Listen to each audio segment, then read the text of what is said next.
Everyone, welcome back to my channel. Myself Balram Rana. I am standing in front of you. आज मैं आप सबके लिए लेके आया हूँ बहुत ज़्यादा इंटरेस्टिंग टॉपिक हमारा इलेक्ट्रिसिटी चैप्टर से रिलेटेड है, जो टॉपिक आपके एग्ज़ाम में बहुत ज़्यादा इम्पोर्टेंट है और हमारे न्यूमेरिकल पोर्शन भी उस टॉपिक से ही रिलेटेड है. तो टॉपिक है हमारा ओम्स लॉ. ओम्स लॉ क्या कहता है? Current flow through a conductor is directly proportional to the potential apply the across the end of the conductor. यानी कि ओम्स ने क्या डेफिनेशन दी? जो हमारा करंट किसी भी कंडक्टर में फ्लो होता है वो डायरेक्टली प्रोपोर्शनल होता है किसके? पोटेंशियल डिफरेंस के across the end of the conductor. हमारे पास कोई भी एक तरह का कंडक्टर होता है जो हमारा करंट फ्लो करता है वो पॉजिटिव से नेगेटिव की तरह करता है. ये अमीटर लगा होता है और ये वोल्ट मीटर. अमीटर हमेशा हम सर्किट में सीरीज में लगाते हैं और वोल्ट मीटर को हमेशा पैरेलल में लगाते हैं. ये कई बार ये क्वेश्चन पूछ लिया जाता है कि एमीटर जो होता है सर्किट में किस डायरेक्शन में लगा होता है, यानी कि सीरीज में, और वोल्ट मीटर हमेशा पैरेलल में लगा होता है. एमीटर क्या करता है? करंट को मेजर करता है. वोल्ट मीटर हमेशा पोटेंशियल डिफरेंस को मेजर करता है. अब हमारे according to the Ohm's law क्या कहता है? क्या होगा? करंट होता है वो डायरेक्टली प्रोपोर्शनल होता है वी के, क्योंकि ओम्स लॉ ने क्या बोला था? Current flow through an a conductor is directly proportional to the potential difference the apply across the end of the conductor. I को बोलते हैं हम करंट, वी को बोलते हैं पोटेंशियल डिफरेंस, यानी डायरेक्टली प्रोपोर्शनल. हम क्या करते हैं? इस प्रोपोर्शनलिटी कांस्टेंट को हटाने के लिए हम यूज़ करते हैं कांस्टेंट वैल्यू, यानी कि जो हमारा v डायरेक्टली प्रोपोर्शनल हो गया i के, v इज इक्वल टू हो गया i ऑफ r के, i ऑफ r के. नाउ हम r को हम बोलते हैं, r इज इक्वल टू को बोलते हैं हम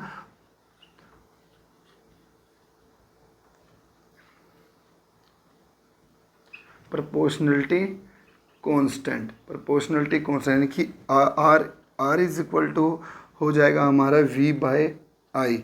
now R is the R हो जाएगा proportionality constant. Now the unit of R is equal to होती है 1 ओम के, वो है हमारा 1 वोल्ट के, एंड करंट हमारा होता है 1 एम्पीयर के. These are the unit of the ohms की. जो 1 ओम होता है हमारा is equal to 1 volt by 1 ampere. यानी कि क्या हमारा 1 एम्पियर करंट क्या करेगा? सर्किट में फ्लो करेगा, तो हमारी वोल्टेज कितनी होगी? 1 वोल्ट. यानी कि ये इक्वल टू होते हैं 1 ओम के. तो हम ओम्स लॉ क्या है? अगर हम किसी भी कंडक्टर में पोटेंशियल डिफरेंस लगाते हैं, जैसे हम कोई बैटरी लगा देते हैं या सेल के थ्रू किसी भी कंडक्टर में करंट को फ्लो करते हैं, तो वो क्या होता है? वो डायरेक्टली प्रोपोर्शनल होता है पोटेंशियल डिफरेंस के. ठीक है. अगर हम इसके ग्राफ की बात करते हैं, वोल्टेज और वर्सेस करंट के ग्राफ की बात करते हैं, तो हमेशा एक स्ट्रेट लाइन होता है. इसका मतलब क्या हुआ? अगर हम वोल्टेज बढ़ाते जाते हैं तो करंट अपना बढ़ता रहता है. ठीक है. तो ये इसके लिए क्या हुआ? डायरेक्टली प्रोपोर्शनल होता है. Plot a graph of v versus i. हम क्या करते हैं? एक ग्राफ को प्लॉट करते हैं किसके बीच में? v एंड i के बीच में. जब हम v और i का ग्राफ जो प्लॉट करेंगे, जो स्लोप ऑफ लाइन आएगी, स्लोप ऑफ लाइन, वो स्लोप ऑफ लाइन क्या आएगी? v by I. Now graph क्या होता है हमारे पास अकॉर्डिंग टू क्वेश्चन? ये हमारे पास क्या होती है? v यानी कि वोल्टेज, ये होता है करंट, और ये हमारे पास स्ट्रेट लाइन ग्राफ आएगा जिसको बोलते हैं वी आई. ना वी आई अभी हमने सोल्व किया है, V I is equal to है आर के. ना जो स्ट्रेट लाइन ग्राफ आएगा हमारे पास क्या आएगा? रेजिस्टेंस, यानी कि रेजिस्टेंस क्या होगा हमारा? Straight line. यदि हम इसको उल्टा कर लेते हैं, आई और वी इस तरफ और आई ये भी हमारा क्या होगा? Straight line graph. इस तरह से स्लोप प्रोड्यूस ऑफ आई और वी इज इक्वल टू क्या होगा? 1 upon V is equal to 1 upon R के. जो हमारे पास एसआई यूनिट होती है, एसआई यूनिट ऑफ रेजिस्टेंस क्या होती है? रेजिस्टेंस की एसआई यूनिट होती है 1 ओम. नाउ जब भी हम क्या करेंगे? ग्राफ को प्लॉट करेंगे अकॉर्डिंग टू ओम्स लॉ, किसके बीच में? v और i की. तो हमारे पास जो ग्राफ आएगा वो आएगा स्ट्रेट लाइन ग्राफ. ठीक है, स्लोप ये स्ट्रेट लाइन प्रोड्यूस करेगा जो होता है v अपॉन आई के, ये होता है r के।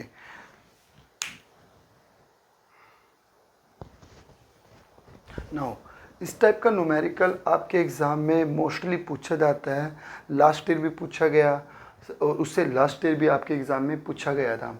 क्या बोलता है, द वैल्यू ऑफ आई यानी value of the current in a given resistor for a corresponding value of the potential difference V as below.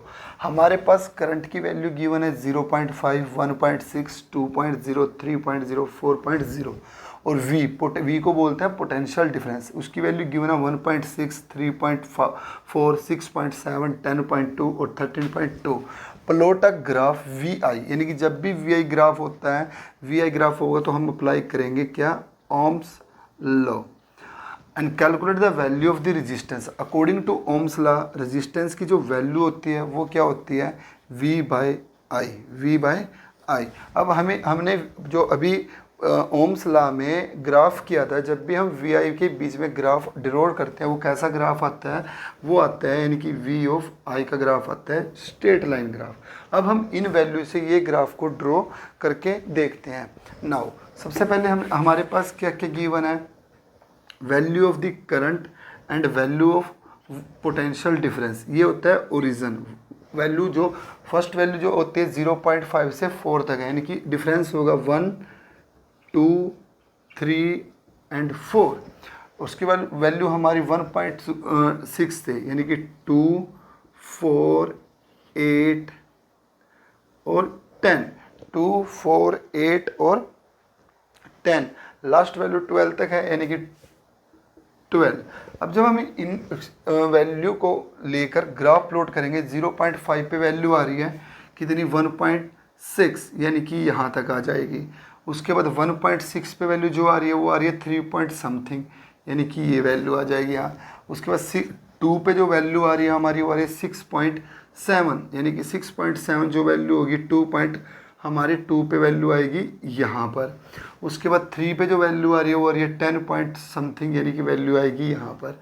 4 पे वैल्यू आ रही है हमारे पास 13, यानी कि वैल्यू आएगी यहाँ पर। इस तरह से हमारा ग्राफ क्या हो जाएगा, स्ट्रेट लाइन ग्राफ आएगा इस तरह से। नाउ अब हम क्या कर देते हैं, हम जो प्लॉट करेंगे सबसे पहले वोल्टेज यानी कि 13.2, हमारे पास जो आर की वैल्यू होती है वी बाई आई होती है, डिफरेंस निकाल लेंगे वो जो पोटेंशियल डिफरेंस का। हमारे पास लास्ट वैल्यू कितनी है 13.2 में से हम क्या कर देंगे 1.6 को क्या कर देंगे माइनस, यानी कि जो ये लास्ट वाली वैल्यू है ना, ये वाली, इस वैल्यू में से क्या करेंगे, जो फर्स्ट वाली वैल्यू है इसको माइनस 1 और 4.0 में से हम करें 0.5, इसके बीच का जो रेजिस्टेंस है वो हमारा आ जाएगा। जब हम 13 पॉइंट्स उसको माइनस कर सोल्व करते हैं, यानी कि 1 सोल्व करेंगे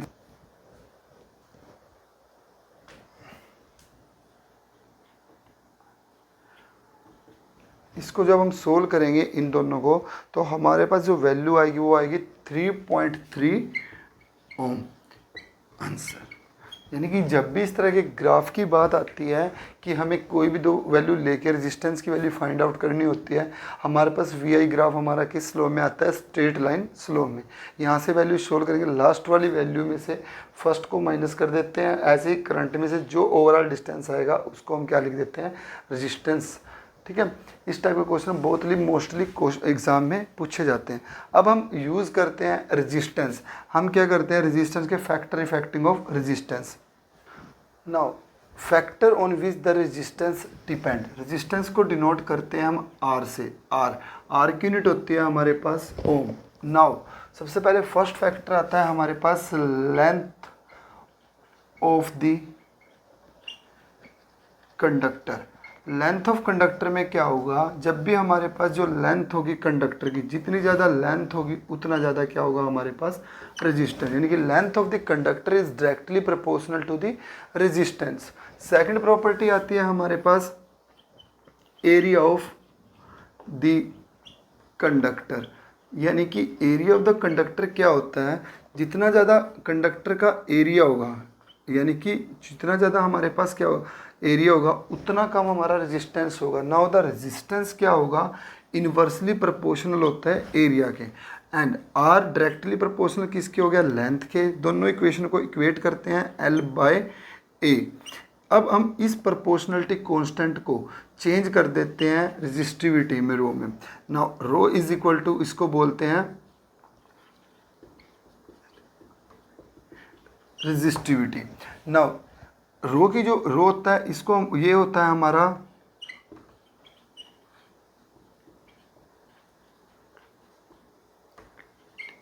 प्रोपोर्शनलिटी कांस्टेंट। नाउ अब हम डायरेक्टली प्रोपोर्शनल को किस में चेंज कर दिया, रो में। Now R is equal to है रो एल बाय ए। अब हम जो एरिया ऑफ द कंडक्टर होता है, इसके बेस पे हमसे बहुत सारे न्यूमेरिकल पूछे जाते हैं एग्जाम में। नाउ द फर्स्टली न्यूमेरिकल क्या होता है, हम एक न्यूमेरिकल लेके चलते हैं। जो फर्स्ट न्यूमेरिकल है हमारा वो क्या होगा, the length of the wire is double the length of जो वायर है वो डबल है किस, फर्स्ट वायर के।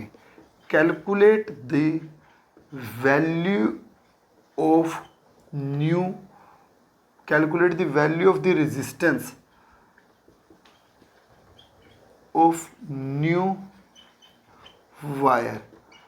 तो ये इंपॉर्टेंट टॉपिक है, न्यूमेरिकल है। सबसे पहले हमारे पास कोई भी एक वायर ली, उसकी हमने लेंथ ले ली एल, लेंथ ले ली, एरिया हो गया ए।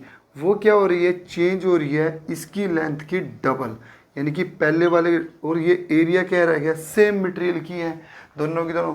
तो हमने सबसे पहले फर्स्ट केस में हमने आर, फर्स्ट वायर में R is equal to rho L upon A निकाला। अब जब हम केस सेकेंड को सोल्व करेंगे तो उसका क्या निकाल लेंगे, वॉल्यूम, यानी कि L of A is equal to L by L into A. L से L cancel out, A dash की वैल्यू क्या आ गई, ए डैश की वैल्यू आ गई ए बाय 2। तो हमारे पास जो रजिस्टिविटी आई, वो रेजिस्टेंस आया रो एल कितनी है सेकंड वायर की, 2L।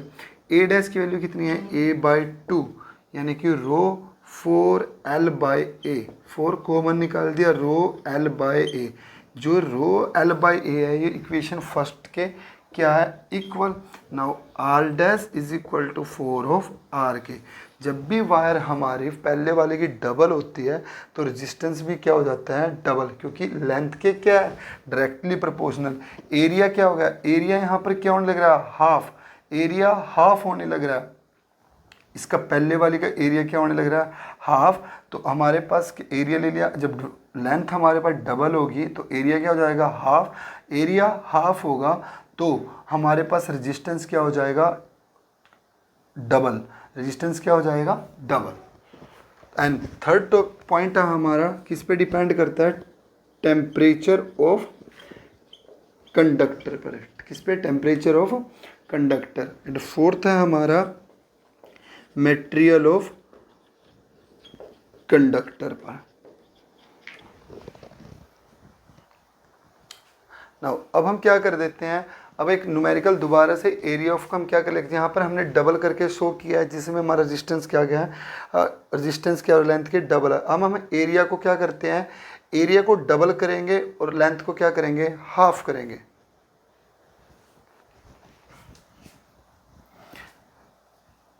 The length of new wire is half of first wire के, as a first of wire के as a same material, calculate the value of resistance new wire। तो answer क्या होगा इसका, देखो इस क्वेश्चन में हमने क्या किया था, डबल किया था फर्स्ट वायर का। इसमें हम क्या कर रहे हैं, हाफ कर रहे हैं। हमारे पास सबसे पहले कोई भी एक वायर है, इसकी लेंथ L है, एरिया क्या है A। नाउ रेजिस्टेंस क्या होगा फर्स्ट वायर का, rho L by A, first case आ गया। अब हमने ये चेंज कर दी किस में, इसकी लेंथ क्या होगी पहले वाले की हाफ, एरिया क्या है सेम। अब हम क्या करेंगे, वॉल्यूम निकाल लेंगे इसका, वॉल्यूम। वॉल्यूम में क्या होगा, हमारे पास जो सेम दोनों की दोनों वायर सेम मटेरियल में, L into A is equal to L by 2 into A dash. L से L cancel out, A dash क्या हो जाएगा पहले वाली का डबल, यानी कि ए डैश कितना आया 2 ऑफ ए। आर डैश की वैल्यू सेकंड केस में क्या आएगी, rho L by 2, A dash की वैल्यू क्या आएगी 2 ऑफ ए, यानी कि रो की वैल्यू कितनी आ गई 1/4 एल बाई ए। तो यहाँ से 1/4 common, rho L by A. Rho L by हम क्या करेंगे, कंपेयर करेंगे दोनों इक्वेशनों के। ये किसके, R dash is equal to R of 4, यानी कि जब हमारे पास लेंथ डबल होती है तो रेजिस्टेंस भी क्या होगा डबल। जब लेंथ हाफ होती है तो रेजिस्टेंस भी न्यू वायर का क्या हो जाएगा हाफ। इसीलिए हमारा जो न्यू वायर का रेजिस्टेंस आएगा वो 1/4 टाइम्स ऑफ रेजिस्टेंस के क्या होगा, इक्वल होगा। ये हमारे दोनों मैंने आपको सोल्व कर दिया। जब हमारी वायर क्या होगी डबल होगी फर्स्ट वायर के, तो रेजिस्टेंस क्या होगा 4 टाइम्स। जब हमारी वायर 1/2 होगी तो 1/4 क्या हो जाएगा, कम हो जाएगा रेजिस्टेंस। जब भी हमारी लेंथ हाफ होती है एरिया क्या हो जाता है डबल, जब हमारी लेंथ डबल हो जाती है एरिया क्या हो जाता है हाफ। ठीक है, होप यू आपको दोनों न्यूमेरिकल है मेरे एज समझ में आए होंगे। नाउ न्यूमेरिकल हम सोल्व करते हैं जो एग्ज़ाम में बहुत ज़्यादा इम्पोर्टेंट तरीके से पूछा जाता है, अल्टरनेटिव तरीके से। ये न्यूमेरिकल्स आपका रेजिस्टेंस से रिलेटेड है, जो हमने एरिया ऑफ रेजिस्टेंस अभी निकाला है। सबसे पहले क्वेश्चन क्या होगा, right the relationship between the electrical resistance. Answer क्या होगा, जो हमारे पास इलेक्ट्रिकल रेजिस्टेंस है उसको डिनोट करते हैं हम किससे, आर से। And electrical resistivity, and electrical जो हमारे पास रेजिस्टिविटी है उसको डिनोट करते हैं रो से। For a metallic conductor of a cylindrical shape has the drive the SI unit of the electrical resistivity. हमें एसआई यूनिट निकालनी है इसकी। सबसे पहले हमारे पास कोई भी एक सिलेंड्रिकल शेप दी गई है इस तरीके की, जिसकी लेंथ एल है, एरिया हो गया ए। सबसे पहले हमारे पास क्या होता है, जब भी इस तरह क्वेश्चन जो एरिया होता है तो हमने रेजिस्टेंस का फॉर्मूला निकाला था रो एल बाई ए। अब हमारे पास एल क्या है लेंथ, ए क्या है एरिया, रो रेजिस्टिविटी, आर हो गया रेजिस्टेंस। हमें निकालनी है S side of the resistivity relationship. सबसे पहले हम क्या करेंगे, जो रेजिस्टेंस की जो यूनिट होती है, जो रेजिस्टेंस की जो यूनिट होगी, रेजिस्टेंस की जो यूनिट होती है वो होती है 1 ओम। लेंथ की जो यूनिट होती है वो होती है मीटर। एरिया होता है जो वायर का वो होता है मीटर स्क्वायर में। अब हम ये सभी वैल्यू इस इक्वेशन में पुट कर देते हैं, यानी कि 1 ohm is equal to rho meter upon meter का स्क्वायर, यानी कि रो की जो वैल्यू आ गई वो कितनी आएगी 1 ओम मीटर, 1 ओम मीटर, यानी कि रेजिस्टिविटी की यूनिट आई 1 ओम मीटर। ये आपका रिलेशन का आंसर है। होप यू आप सभी को मेरी ये ओम्स लॉ और रेजिस्टेंस से रिलेटेड ये वीडियो पसंद आई होगी। इफ़ आपको मेरी वीडियो अच्छी लगी हो प्लीज़ लाइक करना, कमेंट करना, मेरे चैनल को सब्सक्राइब करना। Thank you very much, thank you, have a nice day.